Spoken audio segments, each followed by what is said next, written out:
Kind of weird. I've seen more burqas or these black things. This is very unusual. I mean, to see this kind of Muslim coverage in other countries. I've dated Muslim girls, I've done many different things, and this is extremely rare. Okay, it takes a lot of energy for my friends at the coffee clubs I attend for them not to beat me. I mean, I probably deserve to get beat sometimes because my mouth runs too much. There's an art to talking, and sometimes it takes a lot of human understanding to really deal with the ability to talk to people. But the friends of mine, they're mostly Vietnam vets, and they're probably about 5 years older than me on a thing. You know, about half of them are Vietnam vets, and the other ones are farmers. And they don't really like silly comments, okay? It's kind of interesting. I don't like silly comments either, but I'm very good at keeping my mouth closed. And today I'm going to talk about not biting the bullet, okay? And I really like to coin a phrase, and I don't know what to call it because what happens is I find that everybody that I ever get near seems to not, the compulsion to reply is almost seems instinctual. It's as if they have to comment on everything to feel like they're having a conversation. And there's a lot of conversations anymore where there's just no need to reply. So stop talking, okay? The art of being a good conversationalist is to listen. You'll find that if you say nothing, people will really love to talk to you. But a lot of times, I will say something like a 3-word comment, or I nod my head a lot, but not biting the bullet. In AA and all these different things, there's a thing called a dysfunctional hook. And right now, the dysfunctional hooks are growing because people don't realize how to temper their conversations. They seem to just say things without really thinking them out. And I do believe that this has changed a lot in the last, say, 50 years. I think when I was younger, people were more just saying things as friends, right? And I was talking, I talked to a lot of people, and a lot of them talk about topics that we have nothing in common with. And what do you do when somebody's talking about something that I have nothing in common with? And then when we actually do have something in common, the other person's afraid to comment because they might make me angry or something. But if you're going to get angry at every time a person says something, you really need to go home and think about it because you're a child, okay? But I have a lot of conversations with a lot of people. I was laughing because I saw about 6 girls in Dollar Tree the other day that were from Yemen. I asked them, "Where are you from?" "Yemen." And then they could answer that question, but then I said, "Why are you wearing these full-on burqas?" I mean, very seldom do I see them except with what I would call a zealot level of Islamic religions. I mean, sometimes I guess I saw it in Iraq. But that's about the only place I've ever seen that level. I do see it once in a while in Togo, but it's like 1 in 200 Muslim women. I mean, very few people wear that dark black thing. But they were interesting because I had a conversation with them, but it was kind of funny because I go, "What are you doing here from Yemen?" I mean, that's like you're going against the grain. I mean, going to Pakistan would make a lot of sense because it's a Muslim country, but when you're having a conversation, is you say things. I didn't bait them or bite them or do anything. I just had a nice conversation, ask where they was, and ask a very simple question. Then the lady didn't speak English. She finally realized the only thing that she could understand is when I said Yemen. But there's 6 of them. But it takes a lot of energy to have a conversation when you have nothing in common. I had a lot in common with the Muslim girls because I meet a lot of Muslim. I had one of my best girlfriends was Muslim in Togo. I actually like Muslim women because they're a little more family-like. Okay, but a discussion is when 2 people have something in common. When you're talking with something and you have nothing in common, and they're bringing up something that is like an orphan comment, there is no reason to reply, because the goal of having a conversation is we find common ground. If we don't have a common ground, I'm just talking to myself, right?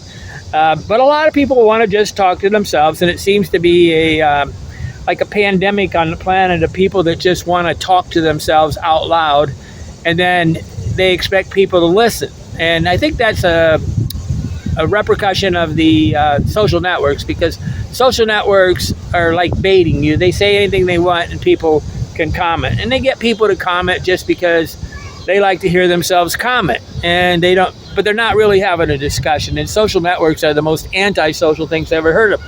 I strive to talk only 10% of the time. My goal when having a conversation is to only talk 10% and allow the other person to talk about 90% of the time. I strive to talk only 10% and when I'm with friends. This approach works better when I understand their perspective. Like I know that a lot of people I'm talking to here are either ex-Vietnam vets, or they're farmers, or they're factory workers. And I don't have that many friends here that are college educated, and which is fine, because I don't really enjoy the college educated, because they tend to seem to talk without, they just want to talk to hear themselves talk, okay? And they're not very good at friendship because they never really had to work in a sociable situation. They're often lonely jobs. They work as loners, okay? I guess, if a marketing major, a lot of the business majors, they actually are in sales, because what do you do when you're a business major? You go into sales, okay? When I accidentally dominate a conversation, I almost feel bad. Why? Because that means that I've been baited into a conversation where I think that I have something to say that the person cares about. And I guarantee you 99% of people could care less what you say. It is universal on the planet. People don't really listen to what you're saying. I do know in the lowest developed countries, they actually listen. In the higher the development, the less they listen. And I think it's nothing to do with, is that the culture problem is that they're so overwhelmed with information that their internal dialogue has taken over. But I want to coin a phrase for when somebody is talking, and what they're doing. When you hear a provocative statement, don't bite the bullet. You shouldn't bite it. I mean, if somebody puts out some bait, the art of growing up and being mature is to realize that people say provocative things to try to bait you into conversations. Don't bite the bait unless you're going to bait them back, okay? And that's just banter, which is fun. On the other side is, if their intention is bad and you're trying to get baited, they're just trying to dominate you. And that's just not a nice person, right? But I find that people have failed to learn how to have conversations, and I'm often worried about people that I know that they're going to get into a situation where they don't really know what to do when they got a group of men that are pretty hardcore, that are very sure of themselves, and they're going to talk. Like, I'm actually at this one group of men that I get together with. I'm not getting together with a group of men because I want it to be men. I'm getting together with it just happenstance. But they're actually saying, Andy, you don't talk much. And I said, well, I got to know the rules of the game. Okay, and it takes a long time to know the rules of the game. So if you enter into a new group, a clique where there's a bunch of people who know each other, you gotta learn to keep your mouth closed. If you really want them to like you, you keep your mouth closed and listen a lot. The best way to make friends is to listen. If you read the book How to Win Friends and Influence People by Dale Carnegie, it's all about listening and then repeating the name of the people, learning the names of the people. But right now, I shake hands with people and they don't even say their name. It's not because they don't know it.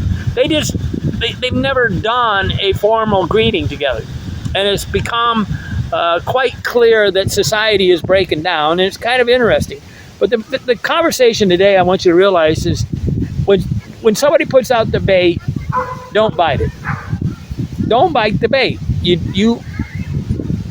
you are not doing anybody a favor by making a reply that has no intelligence to it. Okay, and if they're looking for common ground and they're talking about, like I have a friend that she talks about endlessly about something that people that I do not know. Okay, and I go one conversation after another about all her relationships, and it's just me listening. Not a good situation. But some people need to talk. Okay, and sometimes I just listen. But a good conversation is when we go back and forth. But again, I still try to talk only 10% of the time. Why? Because a good listener isn't. But the person that controls the conversation is the person that asks the questions. If a person never asks you a question,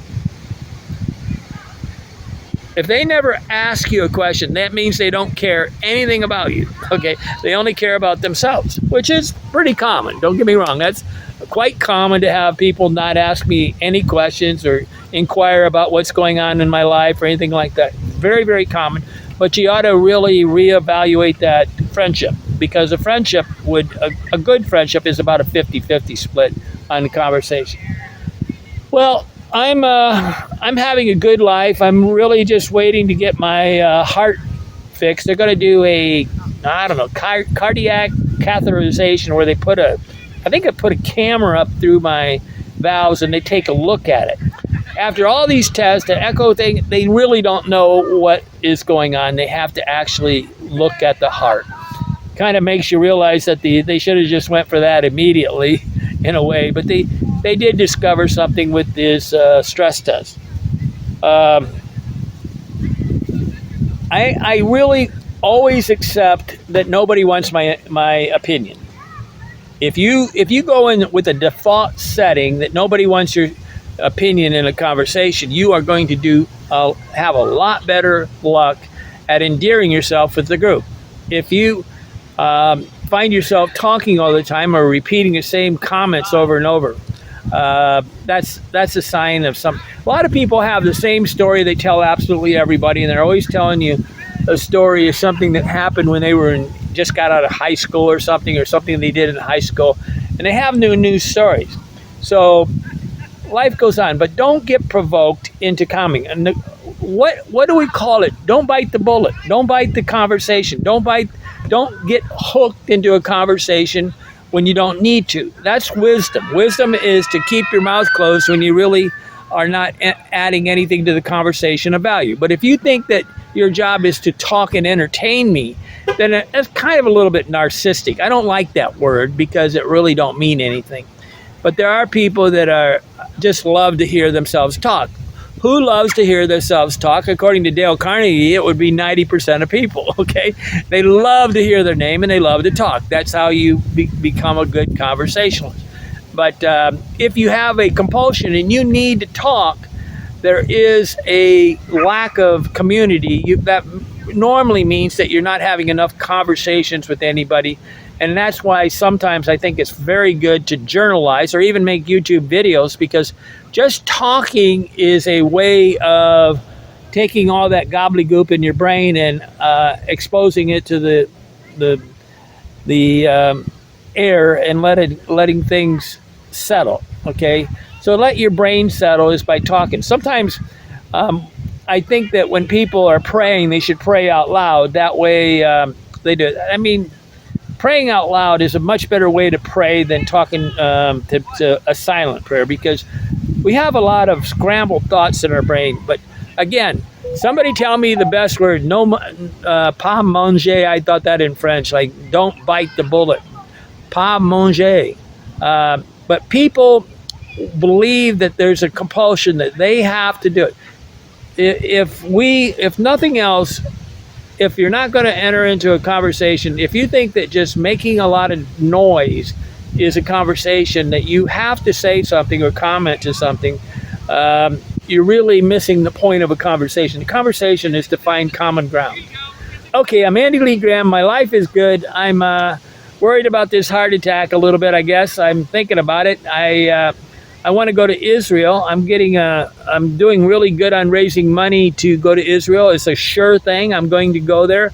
If you want to become a Patreon and actually talk about my trip to Israel, or Africa. I can't tell you exactly when I'm going. I'm hoping that the goal of Israel right now is just to slowly lob bombs into the Gaza area until everybody leaves and goes to another country.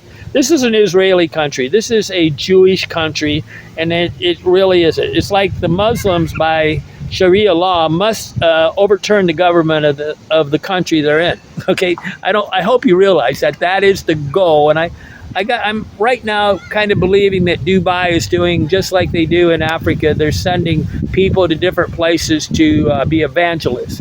So I consider most of the Muslims inside the United States evangelists that are trying to change. I hear that they're doing really good in the prison system, but they go after the low state. They said that one guy in Niger one time said the Muslim religion is the religion of the poor, and the Christian religion is the religion of the rich. And it's kind of sad. But why anybody wants to have a war between religions is beyond me. It's nothing to do with love, right? Okay, I'm Andy Lee Graham. Don't bite the bullet. Don't get hooked into a conversation. Wisdom. If anything you could teach your children is to keep their mouth closed when somebody is saying a provocative statement. A person that's purposely provoking you is not doing. They're not doing. I mean, when these guys interview things, but they see this on TV. They see every single on YouTube constant provocative conversation, and they think this is the normal. This is not a healthy way of having a conversation. If somebody starts provoking me, I erase them from my life. I ghost them. I get rid of them. Why do I want to spend the ride? There's way too many people on the planet to be talking to people that spend their whole time trying to provoke me. I'm Andy Lee Graham. I'm here and you're not. Why not? I'm going to grow my hair out. I'm having a lot of trouble.